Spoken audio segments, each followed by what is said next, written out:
Ești iubirea vieții mele, te iubesc.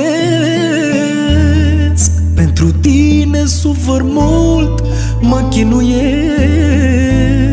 Regret toată viața mea și am să blestem clipa când ai ales pe altcineva.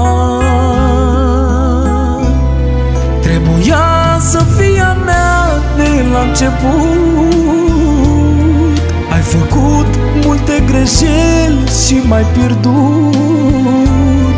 Nu pot să mă împac cu gândul, nu pot să-ți accept trecutul. S-a pierdut tot ce-am avut.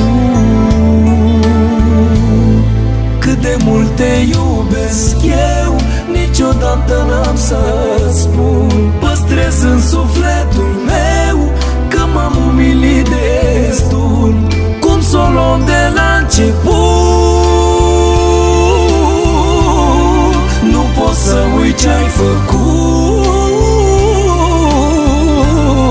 A trebuit să greșești ca să vezi cât mă iubești. Cum aș putea să dorm eu în patul tău când știu că te-a atins altul în locul meu? M-aș gândi numai la el, că te săruta la fel. Aș ajunge să disper.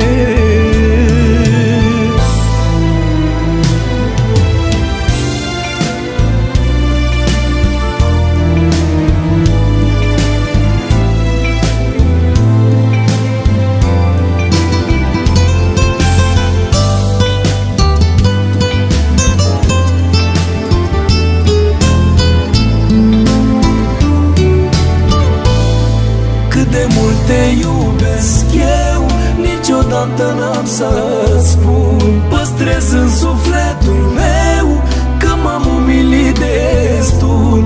Cum să o luăm de la început? Nu pot să uit ce-ai făcut. A trebuit să greșești ca să vezi cât mă iubești.